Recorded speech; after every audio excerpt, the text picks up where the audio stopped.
કેમ છો વિદ્યાર્થી મિત્રો? ઘણા બધા વિદ્યાર્થીઓની અપેક્ષાઓને ધ્યાનમાં રાખી અને ગુજરાતી વ્યાકરણની જે સિરીઝ છે આપણે શરૂ કરીએ છીએ કે એક એક મુદ્દાઓ છે તમારા સુધી પહોંચે એટલા માટે આવનારી તમામ સ્પર્ધાત્મક પરીક્ષાઓની અંદરમાં ગુજરાતી વ્યાકરણના બધા મુદ્દાઓ કામ લાગવાના છે. એમાંથી આજે આપણે વિશેષણ ઉપર વાત કરવાના છીએ. ચાલો આપણે આજના મુદ્દા ઉપર વાત કરીએ. ખરેખર મિત્રો ધ્યાન આપજો, જીવનભર યાદ રહી જાય એવો વિષય છે વિશેષણ. જેને ખરેખર જે છે એને વિશેષણના કોઈ વાઘા પહેરાવાય નહીં એવો મુદ્દો છે. બરાબર. હવે વિશેષણ એટલે શું? બરાબર. આપણે સૌથી પહેલો પ્રશ્ન થાય વિશેષણ એટલે શું? બરાબર. તો કે વાક્યમાં આવતી સંજ્ઞાના અર્થમાં કંઈ પણ વિશેષતા લાવવા જે પદ મુકાય છે તેને વિશેષણ કહેવામાં આવે છે. હવે સંજ્ઞા એટલે શું થયું? તો કે નામ. બીજા શબ્દોમાં કેવું હોય તો વાક્યના અર્થમાં જે વધારો કરે, શેમાં વધારો કરે? તો કે વાક્યનો જે અર્થ છે એની અંદરમાં વધારો કરે એને શું કહીએ છીએ? આપણે વિશેષણ કહીએ છીએ. હવે અહીંયા જો ઉદાહરણ આપણી સામે આપ્યું છે કે સુંદર છોકરી. બરાબર. છોકરી છે પણ કેવી છે? સુંદર. છોકરી એ નામ છે, બરાબર, પણ એની વિશેષતાની અંદરમાં વધારો કરવા માટે શું કર્યું? તો કે આપણે વિશેષણ વાપર્યું છે. બરાબર. હવે જોઈએ અહીંયા આ સુંદર છે ને મિત્રો એ વિશેષણ છે કે જે નામના અર્થમાં વધારો કરે છે. અને આ છોકરી છે એને વિશેષ્ય કહેવાય. શું કહેવાય મિત્રો? વિશેષ્ય કહેવાય કે જેના માટે વપરાણું હોય, જેના માટે વિશેષણ વપરાય એને શું કહેવાય છે ભાઈ? વિશેષ્ય કહેવાય. અને એના વિશે શું વિશેષણ વાપર્યું આપણે? તો કે સુંદરતા જે છે એની વાત કરી છે, તો એ શું છે? વિશેષણ છે. પછી આમાં આપણે જોવું હોય તો એક બીજું ઉદાહરણ જોઈએ. દાખલા તરીકે મહાન રાજા. રાજા છે પણ કેવો છે ભાઈ? તો કે મહાન. તો રાજા એ વિશેષ્ય થશે અને મહાન એ વિશેષણ જે છે એ થશે. હવે વિશેષણના કેટલાક પ્રકારો છે એની વાત કરવાની છે. સૌથી પહેલા જોઈએ તો કે વિશેષણના પ્રકારોની અંદરમાં સૌથી પહેલો પ્રકાર છે સ્વરૂપના આધારે. એમાં વિકારી અને અવિકારી વિશેષણ. અર્થના પ્રમાણ આધારે એમાં ગુણવાચક, સાર્વનામિક, સંખ્યાવાચક, પરિમાણવાચક, દર્શક અને સાપેક્ષ વિશેષણ. ત્યાર પછી સ્થાનના આધારે એની અંદરમાં બે પ્રકાર પડે છે, અનુવિધેય વિશેષણ અને વિધેય વિશેષણ. બરાબર છે. જોઈએ આપણે વિગતવાર એમની માહિતી. આપણી પાસે સૌથી પહેલો પ્રકાર છે સ્વરૂપના આધારે વિશેષણના પ્રકાર. સ્વરૂપ છે એના આધારે વિશેષણના કેટલા પ્રકાર પડે? તો કે બે પ્રકાર પડે છે. બરાબર. બે પ્રકાર કયા કયા? તો કે વિકારી વિશેષણ અને અવિકારી વિશેષણ. વિકારી વિશેષણ કોને કહેશું મિત્રો? કે જે વિશેષણ, બરાબર, કે નામના લિંગ અને વચન પ્રમાણે ફેરફાર થાય વિશેષણમાં. નામના લિંગ અને વચન પ્રમાણે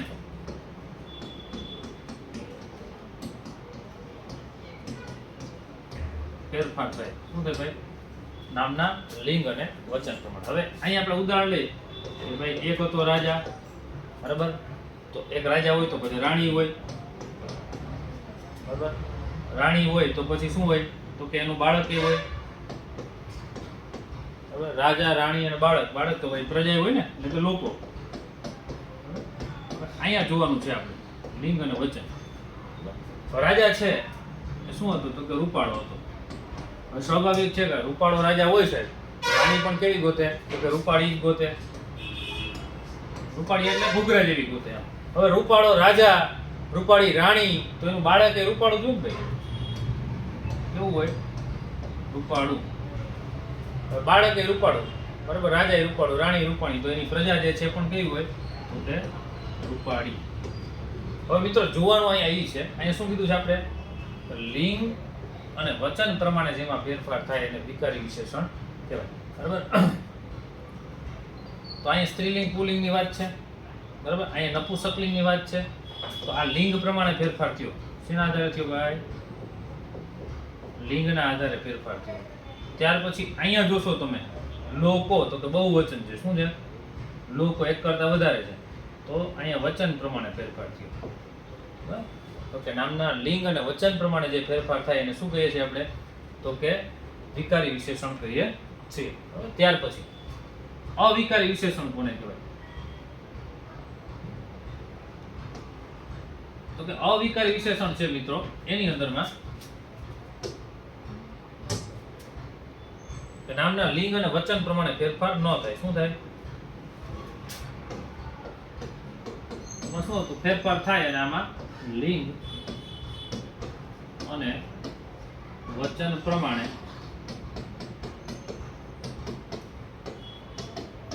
ફેરફાર ન થાય એને શું કહે છે? તો અવિકારી વિશેષણ આપણે કહીએ છીએ. ઉદાહરણ જોઈએ, બરાબર? પાછું રાજાવાળું ઉદાહરણ લે. એક હતો રાજા, એક હતી રાણી, બરાબર? રાજા અને રાણીને ઘરે શું આવ્યું હતું? કે બાળક આવ્યું, બરાબર? અને પછી પ્રજા લ્યો. હવે રાજા છે ને ખૂબ પ્રામાણિક અને દયાળુ રાજા હતો. કેવો રાજા હતો?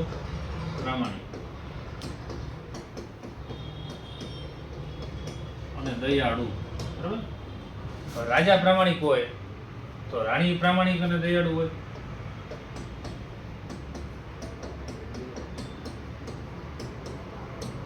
બરાબર? બાળક પણ પ્રામાણિક અને દયાળુ હોય. ગુણ તો આવ્યા હોય ને, રાજાના વંશજો હોય, દયાળુ હોય અથવા માયાળુ હોય, એમાં ગુણ આવે તો કે ભાઈ પ્રજા એવી હોય. તો શું છે ભાઈ? અહીંયા જે છે ને લિંગ અને વચન પ્રમાણે રાજા, રાણી, બાળક અને પ્રજા, બરાબર? એટલે કે લોકો, બરાબર? લિંગ અને વચન પ્રમાણે જે છે વિશેષણને બદલાવવું પડતું નથી. એટલા માટે એને શું કહીએ છીએ? એમાં ફેરફાર ન થાય એટલા માટે એને અવિકારી વિશેષણ તરીકે ઓળખીએ છીએ.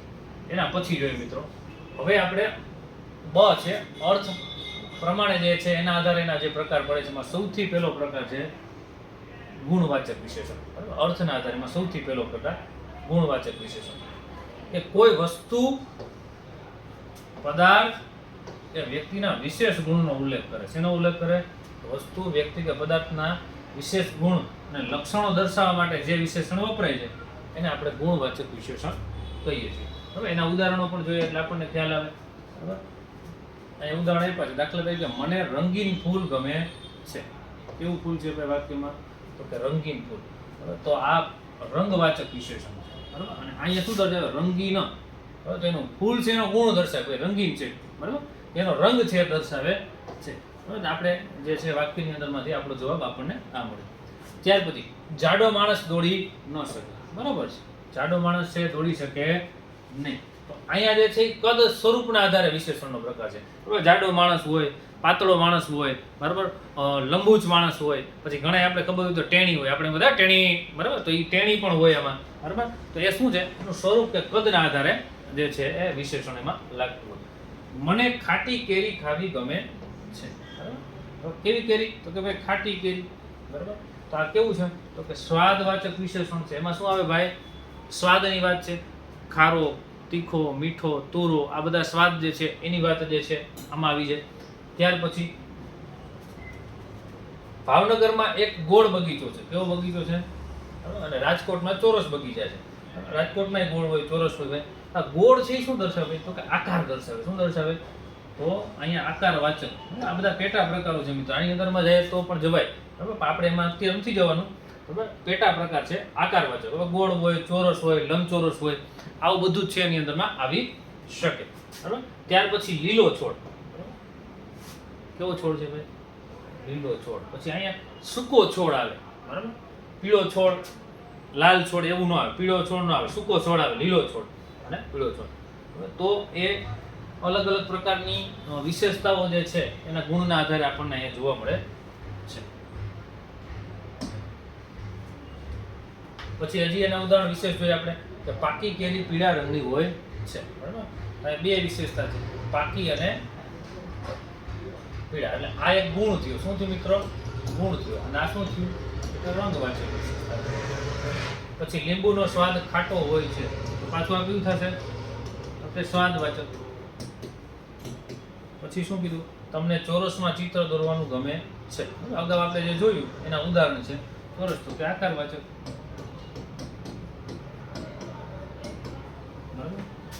પછી પેલી દેખાવડી છોકરી ક્યાં? હા, આની આખા ક્લાસની અંદરમાં આપણે અત્યાર સુધી ભણીને રાહ જોતા હોય, હમણાં ઓલી આવશે, બરાબર? પછી મોઢામાંથી લારું પાડતા હોય. બરાબર? પેલી દેખાવડી છોકરી ક્યાં? તો દેખાવડી જે છે એ શું છે ભાઈ? ગુણ છે. દેખાવડું છે, કદરૂપું છે. પછી માયાળું. તો અહીંયા જો સ્વભાવવાચક છે. કેવી વાત છે? સ્વભાવવાચક ગુણ છે. કેવો છે ભાઈ? કે માયાળુ રાજા છે, દયાળુ છે, બરાબર. પછી આપણે શું કહેવાય છે, સાચો રાજા છે, પ્રામાણિક છે, તેજસ્વી છે, બરાબર. આવા બધા વિશેષણો એની અંદરમાં છે, વાપરી શકે. એટલે આ જે આપણે વાત કરી એ ગુણવાચક વિશેષણની વાત કરી. ત્યાર પછી સાર્વનામિક વિશેષણ. સાર્વનામિક એટલે શું? પહેલા તો સર્વનામ વિશેષણ તરીકે પ્રયોજાયું હોય ત્યારે તેને સાર્વનામિક વિશેષણ કહેવાય. સર્વનામ જે છે, બરાબર, નામની જગ્યાએ આપણે શું વાપરીએ?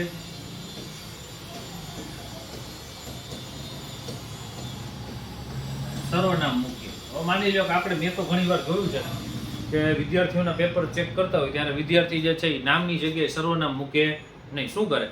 તો કે ભાઈ માની લો કે તમને એક પૂછ્યો છે, પ્રદૂષણ ઉપર નિબંધ પૂછ્યો છે, બરાબર. તો પ્રદૂષણ જે છે એ વારંવાર એકને એક શબ્દ છે વારંવાર મૂકીએ. 250 શબ્દમાં નિબંધ પૂછ્યો હોય અને 50 વાર તો છોકરા એમાં પ્રદૂષણ લખે.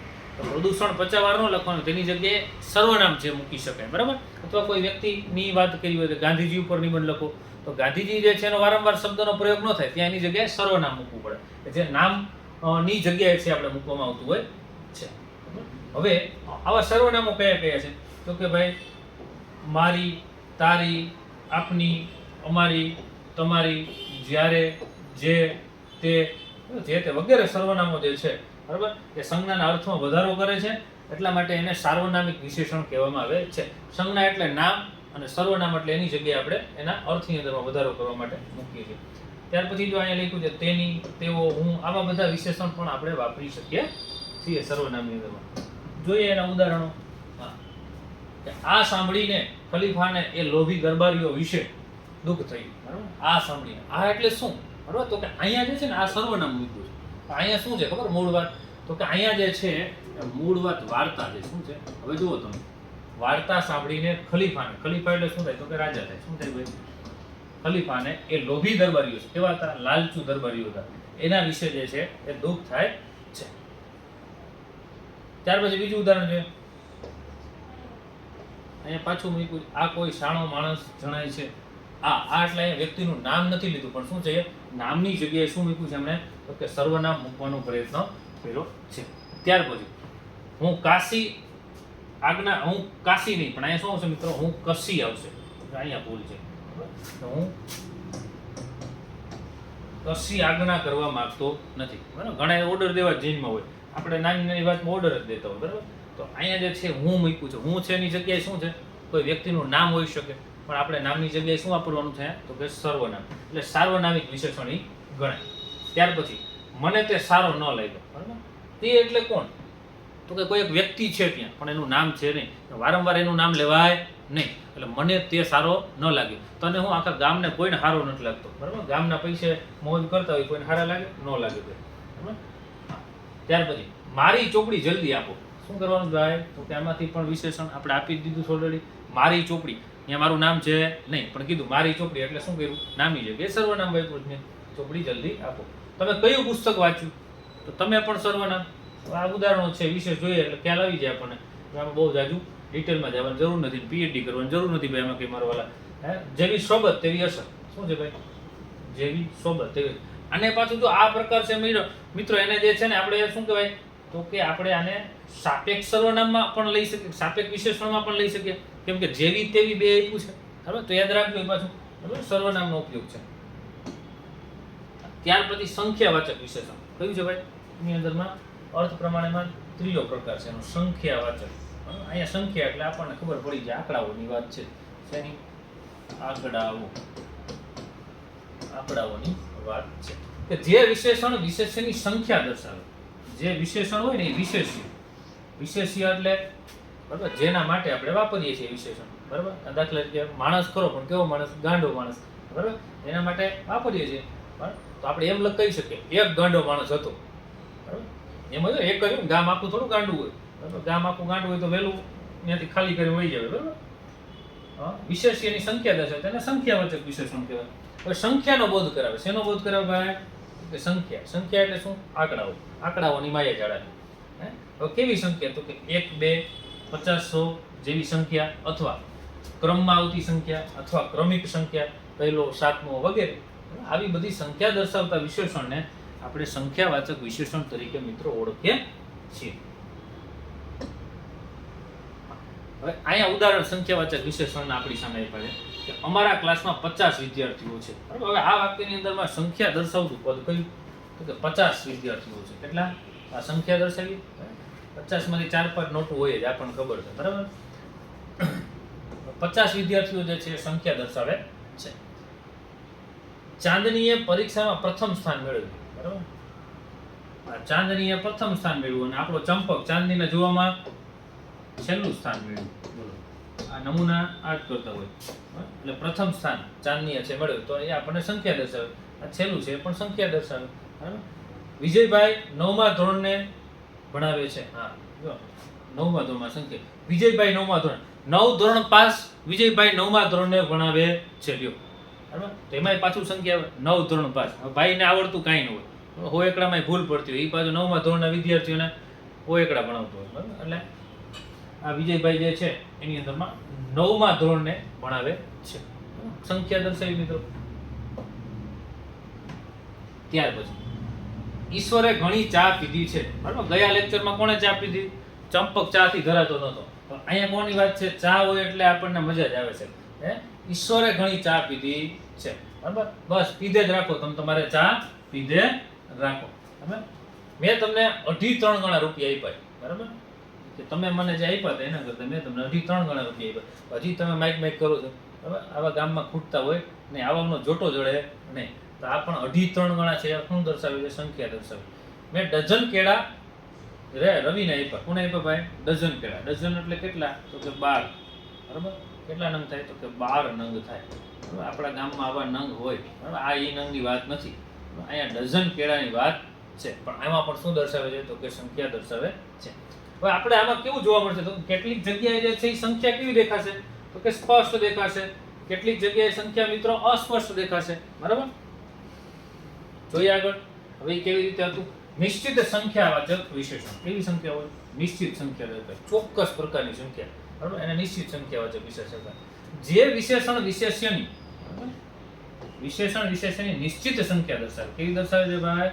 નિશ્ચિત એટલે ચોક્કસ સંખ્યા દર્શાવે છે. તેને નિશ્ચિત સંખ્યાવાચક વિશેષણ કહેવામાં આવે છે.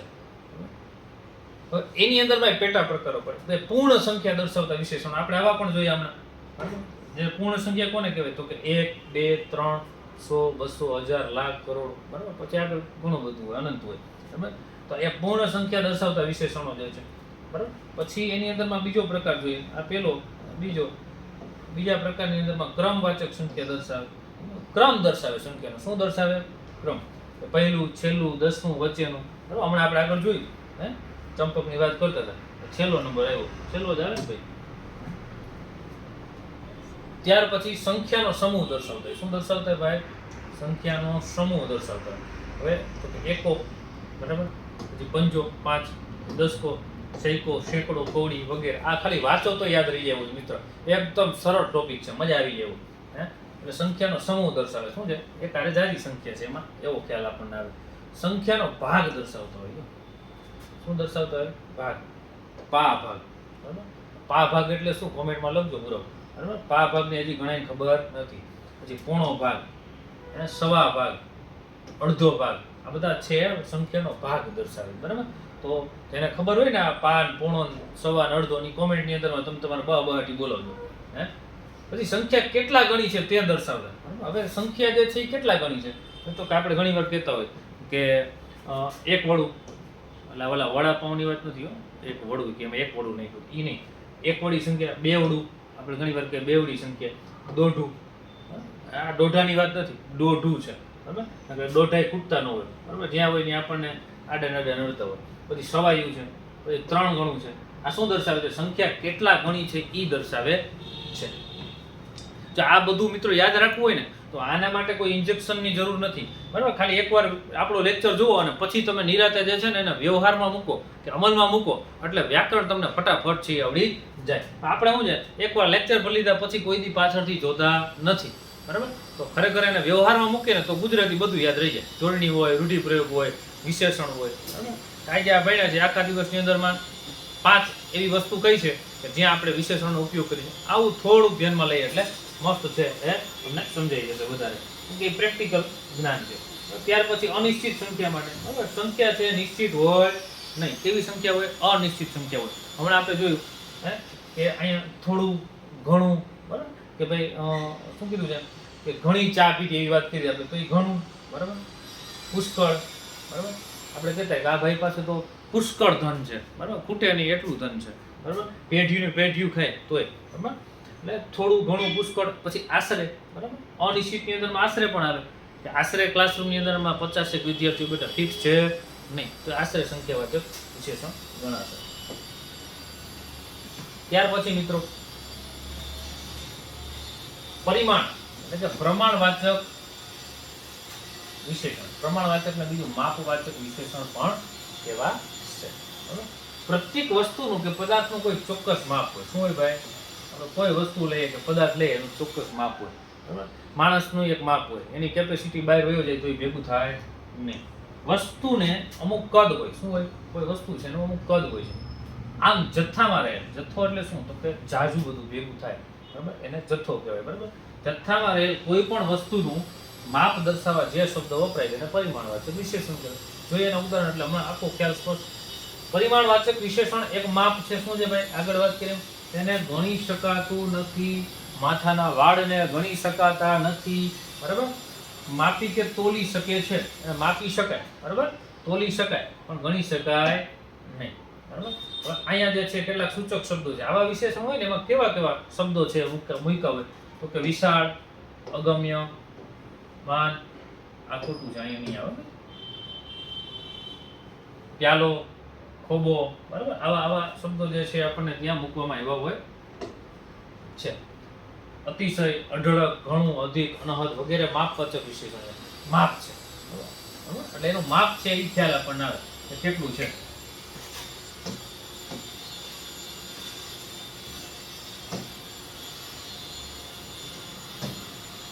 આગળ જોઈએ,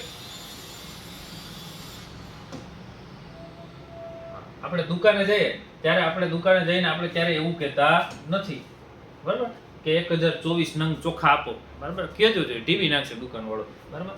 એટલે ત્યાં આપણે શું કહીએ છીએ? તો કે ભાઈ 500 ગ્રામ ચોખા આપો, 1 કિલો ચોખા આપો, એવું આપણે કહીએ છીએ. તો એ માપ દર્શાવે છે. શું દર્શાવે છે? પરિમાણ છે, દર્શાવે છે. હા, તપેલીમાં ઘણું દૂધ છે, આપણને ખબર છે નહીં. આપણે એમ કહી શકીએ તપેલીમાં 428 ટીપા દૂધ છે? નથી, એમ ન કહી શકીએ, બરાબર. તો તપેલીમાં ઘણું દૂધ છે એમ કહી શકાય, માપ દર્શાવે, બરાબર.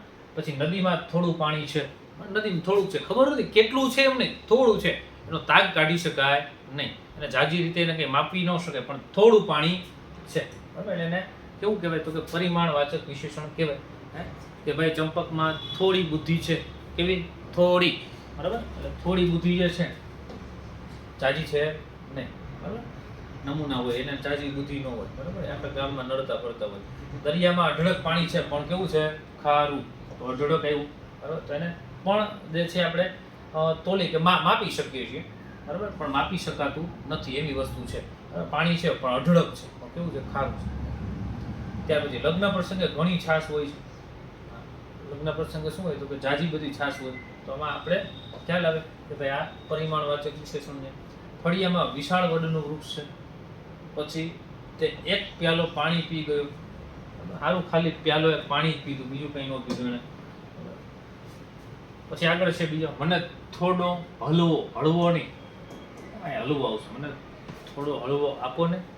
શિયાળામાં અતિશય ઠંડી હતી, બરાબર, તો ખબર ન પડે કેટલી હતી, પણ અતિશય હતી એમ, બરાબર. પછી મણ બાજરી લાવો, મણ એક આપો. અને 1 મણ એટલે કેટલું થાય એ તમે પાસે કોમેન્ટમાં લખજો. તેઓ પાસે અઢળક સંપત્તિ છે, જાજી બધી સંપત્તિ, 2 રૂપિયો જ ભાઈ, બરાબર, પણ કોઈ દી ક્યારેય કોઈને ચા પીવડાવતા નથી, પી જાય છે. તેમના કારણે મને અધિક લાભ થયો. આ બીજાના કારણે આપણને લાભ થતો હોય, બરાબર. આવા હોય કંજૂસ માણસો હોય, બીજાના કારણે પોતાને લાભ થતો એ ગોતતા હોય. મારી વાત સાંભળીને પપ્પાને અનહદ આનંદ થયો, બરાબર. પહેલી વાર પાસ થયો. પહેલી વાર પાસ થાય તો બાપાને અનહદ આનંદ થાય ને, રાજીના રેડ થઈ ગયા. બાપ દીકરા ભેગા સાંજે ભેગા થઈને પાર્ટી કરી, ઘણોય પીધો, પણ શું છે તે પરિમાણ દર્શાવે, બરાબર. તો અહીંયા અનહદ છે, હદ બહારનો આનંદ, બરાબર. એટલે શું દર્શાવે છે કે એ પરિણામ દર્શાવે છે. ત્યાર પછી દર્શક વિશેષણ, તેનો બીજો પ્રકાર છે આગળ. દર્શક જે વિશેષણ નજીકના કે દૂરના વસ્તુ, પ્રાણી કે પદાર્થને દર્શાવવા માટે વપરાય છે એને આપણે દર્શક. દર્શક એટલે શું થાય ભાઈ? તો દર્શાવવું. નજીક અથવા દૂરની વસ્તુ જે છે એને દર્શાવવા માટે શું કહીએ છીએ ભાઈ? આપણે જે છે દર્શક વિશેષણનો ઉપયોગ કરીએ છીએ. એમાં કેવા શબ્દો હોય? તો કે એ, આ, તે, પેલું, પેલી જેવા શબ્દો જે છે દર્શક વિશેષણમાં સૂચવવામાં આવ્યા હોય છે, મૂકવામાં આવ્યા હોય છે. દર્શક વિશેષણના ઉદાહરણ, આ મારી દીકરી છે. કોની છે? તો કે મારી દીકરી છે. પણ કોણ? અહીં આ. તો આપણને એવો પ્રશ્ન થાય કે સર સાર્વનામિક વિશેષણમાં ન આવે? હા, એમાંય આવી શકે. અહીંયા તો આપણે દર્શક એટલે દર્શાવવું, બરાબર. નજીક કે દૂરની વસ્તુ એમાં પણ આવી શકે. પેલું ઝાડ આંબાનું છે. પેલું એટલે દૂર ઝાડ હોય તો એને આપણે કહીએ પેલું ઝાડ આંબાનું છે, બરાબર. મોનું એ રહ્યું સીતાફળ. નજીક હોય તો શું કે આ રહ્યું, દૂર હોય તો શું કે એ રહ્યું સીતાફળ, બરાબર. તો અહીંયા એ છે. પેલું ખેતર અનાજથી ભરેલું છે. શેનાથી ભરેલું? તો અનાજથી ભરેલું. પણ પેલું ખેતર દૂર છે એટલા માટે આપણે પેલું વાપરીએ છીએ. તે છોકરાઓ મેદાનમાં રમી રહ્યા છે, તો તે એટલે દૂર છે, બરાબર.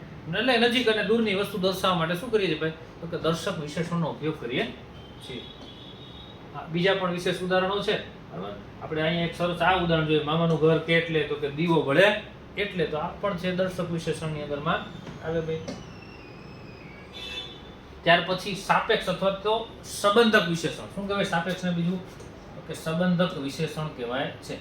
જે વિશેષણ એકબીજા સાથે વાપરવાની જરૂર કે અપેક્ષા રહે છે એને આપણે સાપેક્ષ વિશેષણ કહીએ છીએ. એકબીજાની સાથે જરૂર રહે, બરાબર, વાપરવાની. એ એમને ન હાલે. આગળ એક ઉદાહરણ આપણે જોયું હતું, જેવી સોબત તેવી અસરવાળું, બરાબર. સૂચક શબ્દો છે. કેવા શબ્દો આવી શકે? તો કે જેવો તેવો, જેવું તેવું, જે તે, પછી જ્યારે ત્યારે, જેમ તેમ, જો તો જેવા શબ્દો જે છે સાપેક્ષ વિશેષણ તરીકે વપરાય છે. એકબીજાની સામે હોય ને હોય જ, એને સંબંધ દર્શાવતો હોય એ વિશેષણ. હા, જો જેવું કામ કરશો તેવું ફળ પામશો. જો સાપેક્ષ છે અહીંયા છે તો અહીંયા છે, એને સંબંધક કહેવાય. જેવું કામ કરશો તેવું ફળ પામશો, બરાબર. જેમ મારા મોટા પિતા કહેશે તેમ હું કરીશ. વડીલો કેમ કરે ભાઈ? અમુક એમને નીકળી જતા હોય ઝંડા લઈને, ઓ કરે, પછી ખબર પડે કે અમારો રેલો આવી ગયો. એટલે મોટા જે છે કેમ કરે ભાઈ? જેમ તેમ. જો તેમણે જણાવ્યું હોત તો મદદ કરત, કે કીધું હોત તો મદદ કરત. કીધું જ નહીં કોઈ, મારી પાસે એને હાથ જ લાંબો ન કર્યો, ભાઈ થોડીક જરૂર છે તો આપજે. આપણે તાઉથી કરીએ નહીં. આપણે એવા ડાય ઓલો મરી જતો હોય તોય ન કરીએ. આમ એક્સિડન્ટ થઈને મરી જતો હોય, કીધું બચાય તો જ બચાવવાનું હોય. એવું ન હોય કોડમ મારી નાખશો કોકને. જ્યારે પરીક્ષા આવશે ત્યારે પાસ થાય, બસ આવું છે આપણું. આ જ્યારે પરીક્ષા આવશે ત્યારે વાંચી છે, અત્યારે શું જરૂર છે? બધું ભૂલાઈ જાય એમને. એટલે આ સાપેક્ષ જે છે જે સંબંધ છે દર્શાવે છે, બરાબર. પછી આવા ઘણા બધા જે છે જ્યારે ત્યારે, જે તે, બરાબર. જે કરો તે જોઈ વિચારીને કરજો, નકર બાપાની પેઢીઓ ડૂબી જાય. જેવો વ્યક્તિ તેવો વ્યવહાર, બરાબર. જેવો આપણી પાસે વ્યક્તિ હોય એવો વ્યવહાર કરવો જોઈએ. પછી અનુવિધેય વિશેષણ. એટલે કે સ્થાનના આધારે જે વિશેષણ છે, બરાબર. ત્રીજો પ્રકાર મુખ્યમાં અનુવિધેય વિશેષણ. આમાં શું હોય? તો કે વિશેષણ પહેલા હોય અને વિશેષ્ય પછી હોય. જે આપણે અત્યાર સુધી જોતા આવ્યા છે કે જ્યારે વિશેષણને નામની આગળ મૂકવામાં આવે ત્યારે એવા વિશેષણને અનુવિધેય વિશેષણ કહેવાય. ઉદાહરણ અહીંયા જોઈ લે આપણે. દાખલા તરીકે આપણે જોયું હતું મહાન રાજા. આ વિશેષ્ય છે રાજા, એની આગળ જ્યારે વિશેષણને મૂકવામાં આવે ત્યારે એને શું કહેવાય છે? તો કે અનુવિધેય વિશેષણ કહેવાય છે. ઉદાહરણ પણ જોઈ લે. કેવો માણસ છે? તો કે પ્રામાણિક માણસ છે. પણ કેવો? તો કે પ્રામાણિક. આ શું થયું? વિશેષ્ય પહેલા જે છે શું કીધું? વિશેષણ મૂક્યું. આ બધી અંદર મેં એમ જ છે. તે દયાળુ સંન્યાસીઓ હતા, બરાબર. તે ગામનો પૈસાદાર વ્યક્તિ છે. પછી મારી રળિયામની વાડી આ રહી, મને રંગીન ફૂલ ગમે છે, જુઓ સફેદ કબૂતર ઉડ્યું. આ બધું શું છે સાહેબ? તો કે નામની પહેલા જે છે, વિશેષ્યની પહેલા જે છે વિશેષણ મુકાય એને અનુવિધેય વિશેષણ કહેવામાં આવે છે. એના પછી છે હવે બીજું વિધેય વિશેષણ. અનુવિધેય પછી શું આવશે? હવે વિધેય વિશેષણ આવશે. કે વિશેષ્ય નામ પહેલા. અહીંયા શું હતું? આગળ શું જોયું આપણે? તો કે વિશેષણ પહેલા આવતું. અહીંયા શું આવે છે? વિશેષ્ય પહેલા, બરાબર. હવે અહીંયા રાજા પહેલા આવે, શું આવે? અને પછી શું આવે? અહીંયા મહાન આવે. એના જેવું છે આ. અને વિશેષણ પછી આવે કે જ્યારે વિશેષણ નામની પછી આવે અને તેવા વિશેષણને વિધેય વિશેષણ કહેવામાં આવે છે. જો અહીંયા વ્યક્તિ વિશેષ્ય છે પહેલા આવ્યું, તે વ્યક્તિ ઈમાનદાર છે. કેવો છે? ઈમાનદાર. વિશેષણ કેવું આવ્યું? તો કે પાછળ આવ્યું. એને શું કહેવાશે સાહેબ? તો કે એને વિધેય વિશેષણ કહેવાશે. આગળ હોય વિશેષણ તો અનુવિધેય વિશેષણ કહેવાય. આ વિદ્યાર્થીઓ હોશિયાર છે. કેવા છે? હોશિયાર છે. હવે આ જે છે ને આપણે અહીંયા મૂકીએ તો આ હોશિયાર વિદ્યાર્થીઓ છે, તો એ કેવું થઈ જશે? અનુવિધેય વિશેષણ થઈ જશે. પછી સંન્યાસીઓ દયાળુ હોય છે. દયાળુ હોય, ક્રોધી હોય, બરાબર, શ્રાપ આપી દે, બરાબર, તમે એને પિસ્તોલ ન પીવડાવો. પેલું મકાન સુંદર છે. શું છે ભાઈ? પેલું મકાન સુંદર છે. તો અહીંયા પણ પાછળ લઈ ગયું, અહીંયા પણ પાછળ લઈ ગયું, પાછળ લઈ ગયું. જ્યારે વિશેષણ પાછળ લાગે ત્યારે વિધેય વિશેષણ કહેવાય. જ્યારે વિશેષણ જે છે એ આગળ લાગે, બરાબર, ત્યારે એને જે છે એ અનુવિધેય વિશેષણ કહેવાશે. એના પછી છે વિશેષણનું પણ વિશેષણ, બરાબર. આ ત્રીજા પ્રકારની અંદરમાં જ આવે છે, સ્થાનના આધારની અંદરમાં, કે વિશેષણનું પણ વિશેષણ. વિશેષણ ને એનો વિશેષણ એટલે આપણે કહેવાય ઘણી વાર બાપનો પણ બાપ હોય, આ એ બાપનો પણ બાપા. બરાબર. ત્યારે વિશેષણ માટે પણ વિશેષણ વપરાય હોય ત્યારે તેને વિશેષણનું પણ વિશેષણ કહેવામાં આવે છે. બરાબર. દાખલા તરીકે હવે તે ઘણો દાની વ્યક્તિ છે. બરાબર. હવે જો અહીંયા વિશેષણ તો છે જ, તે દાની વ્યક્તિ છે, પણ દાની છે એનું પણ શું કર્યું છે ભાઈ? વિશેષણ મૂક્યું છે. તે ઘણો દાની છે, બરાબર, થોડો ઘણો નહીં, જાજો દાની, બરાબર. બધું વેચીને ગામના ભાઈબંધોને ઘૂઘરા ખવડાવે એવો, બરાબર, નમૂનો. નદીમાં ખૂબ ઠંડુ પાણી હતું, બરાબર. હવે આ કાઢી નાખો તો એ જ નદીમાં ઠંડુ પાણી હતું, પણ એનું પણ વિશેષણ છે એ કરીને બતાવ્યું. વિશેષણનું પણ વિશેષણ ઠંડુ છે, વિશેષણ છે પાણીનું, અને એના પછી ખૂબ ઠંડુ પાણી હતું, બરાબર. તો આ શું થયું? વિશેષણનું પણ વિશેષણ. ત્યાં ઘણા રંગબેરંગી ફૂલો હતા. ત્યાં ફૂલો હતા એમ પણ કહી શકાય, પણ એમાં થોડીક વિશેષતા આપણે લેવા, એટલે ત્યાં રંગબેરંગી ફૂલો હતા. કેટલા હતા? તો કે ત્યાં ઘણા હતા, બરાબર. તો અહીંયા વિશેષણનું પણ વિશેષણ મૂકવામાં આવ્યું છે. આગળ છે તે મોટામાં મોટો દેશ છે, બરાબર. ભારત દેશની વાત છે, મોટામાં મોટો દેશ છે. પહેલા નંબર ઉપર આવે કેમાં? વસ્તીમાં. મોટામાં મોટો દેશ છે. મોટો દેશ છે તો બરાબર છે, પણ મોટામાં મોટો કીધો. એટલે અહીંયા જે છે શું કીધું છે? કે વિશેષણનું પણ વિશેષણ કીધું છે. મિત્રો આ રીતે આપણે અહીંયા વિશેષણના જે બધા જ પ્રકારો છે એની સવિસ્તાર જે છે માહિતી જોઈ. વ્યાકરણના આવા જ બીજા કયા કયા મુદ્દાઓ તમારે જે છે એ ભણવા છે તો કોમેન્ટની અંદરમાં કરજો. આપણે એના ઉપર છે વિડીયો લઈ અને તમારા માટે ખાસ ઉપસ્થિત થશું. અસ્તુ જય હિન્દ, ભારત માતા કી જય, વંદે માતરમ અને અડી અડીને છૂટા.